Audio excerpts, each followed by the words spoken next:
आजकल बहुत ही ज़्यादा कड़कड़ाती ठंड पड़ रखी है और इस मौसम में ना सबसे ज़्यादा मुश्किल एक चीज़ को लेकर होती है हम हाउस वाइफ्स को कि हम अपने घर के सारे कपड़े वगैरह कहाँ पर सुखाएं। तो सबसे बड़ा टास्क यही है आज के टाइम में कि इन कपड़ों को और सर्दियों के मौसम में सुखाना बहुत ही ज़्यादा मुश्किल हो जाता है। पहले के टाइम में बहुत बड़े बड़े घर होते थे जहाँ पर खुली जगह होती थी, लेकिन आज का टाइम ऐसा है कि ना तो बड़े घर हैं और ना ही खुली धूप मिल रही है। और धूप तो आजकल बिल्कुल निकल ही नहीं रही है, तो उनको आज कपड़ों को किस तरह से आप बहुत ही कम स्पेस में और बहुत सारे ढेरों कपड़े सुखा पाएँ, उसके लिए मैं आज आपके लिए बहुत यूज़फुल टिप लेकर आई हूँ। तो ये है मेरे दूध वाली जाली। तो जब हमारी ये दूध वाली जाली हम लोग लेकर आते हैं तो इसे हम दूध ढकने के लिए काम में लेते हैं, लेकिन मैं आज आपको एक ऐसी टिप बताने वाली हूँ जिस पे ना आप ढेरों सारे कपड़े भी सुखा सकेंगे। तो ये मेरे पुरानी जो टूटी हुई जाली थी ना, उसका फ्रेम है। अंदर की जाली हमारी पूरी ख़राब हो गई थी, तो मैंने इसका फ्रेम ले लिया है, क्योंकि इसका जो फ्रेम होता है ना वो बहुत ही ज़्यादा हैवी होता है। तो यहाँ पर मैंने लिए हैं 14 धागे, क्योंकि मेरे पास 14 पिंस थी और 7 धागे मैंने छोटे लिए हैं और 7 धागे लिए हैं बड़े। तो इन धागों को हम सबको एक बड़ा एक छोटा एक बड़ा एक छोटा अपनी जाली में बांध देंगे चारों तरफ से पूरी तरह से हमें। और धागे कुछ मजबूत से लीजिएगा जिनसे कि हमारे कपड़ों का वज़न वो सह सकें। ये मेरे बहुत मजबूत धागे हैं, देखने में पतले लग रहे हैं लेकिन ये काफ़ी स्ट्रॉन्ग हैं। तो मैं इस तरह से सारे धागों को बांध दूंगी। पहले मैंने छोटे वाले लिए हैं और उसके बाद ले लूँगी मैं बड़े वाले धागे। इस तरह से आप अपने सारे धागे बांध दीजिए, आप जितने चाहें उतने ही बांध सकते हैं इसमें।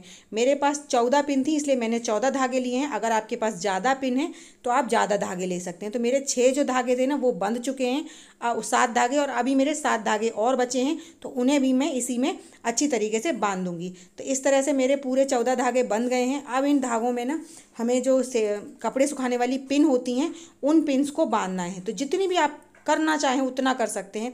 और ये हमारी जाली वैसे ही वेस्ट होके फिक जाती, और ये काफ़ी मजबूत रिंग होती है जिस पे हम कितने भी हैवी कपड़े सुखा सकते हैं। तो इस तरह से मैं अपनी सारी जो हमारी कपड़े सुखाने वाली पिन्स हैं इन्हें इन धागों में नीचे बांध दूंगी। और इन पिन में जगह भी होती है बांधने के लिए, कोई प्रॉब्लम नहीं होती। अगर नहीं होती है ना, किसी किसी कपड़े सुखाने वाली पिन होती है ना, तो उसमें इस तरह की डिज़ाइन होती है कि उसमें होल नहीं होते हैं, तो कोई प्रॉब्लम नहीं है। आप कोई भी मोटी सुई ले लीजिए या फिर सेफ्टी पिन ले लीजिए, उसकी मदद से एक छोटा छोटा होल कर लीजिए ऊपर की साइड। इस तरह से ना आप कुछ भी बिना ताम झाम किए या बिना कुछ खर्चा किए आप अपने घर में एक छोटा मोटा सा ऑर्गेनाइज़र बना सकते हैं। और इस समय ना ये बहुत ज़्यादा काम आता है, क्योंकि सबसे ज़्यादा तो सर्दियों में सॉक्स और कैप्स वगैरह होती हैं और उनको सुखाने के लिए तो बहुत ज़्यादा दिक्कत होती है, क्योंकि ये इतने ज़्यादा मोटे होते हैं ना, इनको अगर प्रॉपर हवा वगैरह नहीं मिले तो ये सूखते भी नहीं हैं। तो इस तरह से मैंने सारी पिन वगैरह बांध ली हैं और 4 डोरियाँ बांध ली हैं ऊपर, और इन चारों को एक जगह गठान लगाकर टांग दिया है।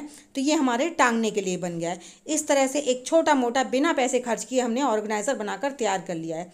और आप इसमें ना अपने ढेरों कपड़े सुखा सकते हैं। कैप सुखाइए, सॉक्स सुखाइए, या फिर आपके घर में छोटे बच्चे हैं तो छोटे बच्चों के तो बहुत सारे कपड़े होते हैं जिनको आप इसमें सुखा सकते हैं। तो और इनमें प्रॉपर हवा लगती है, क्योंकि हमने एक डोरी छोटी रखी है और एक रखी है बड़ी, इसीलिए। क्योंकि अगर हम बराबर में कर देंगे ना डोरियों को, तो कपड़ों को सुखाना इतना आसान नहीं रहेगा, क्योंकि उनमें बराबर तरीके से हवा नहीं लगेगी। तो इस तरह से मेरा ये छोटा मोटा सा ऑर्गेनाइज़र है। आपको कैसा लगा कमेंट सेक्शन में ज़रूर बताइएगा। आई होप आपको मेरा ये आइडिया पसंद आया होगा। आइडिया अगर पसंद आया हो तो वीडियो को लाइक और चैनल को सब्सक्राइब करना बिल्कुल मत भूलिएगा। साथ ही साथ मुझे कमेंट कर ये भी बताइएगा कि आपको मेरी ये टिप कैसी लगी। तो इस ऑर्गेनाइज़र को आप कहीं पर भी टांग दीजिए, मतलब इतना प्यारा लग रहा था बनने के बाद में कि ये कहीं पर भी आप इसको टांग देंगे ना तो कोई भी आपसे यही पूछेगा कि ये कैसे बनाया है। कितना सुंदर लग रहा है। तो ऐसी अमेजिंग टिप्स और ट्रिक्स के साथ मिलूंगी आपको अपनी नेक्स्ट वीडियो में। Bye bye.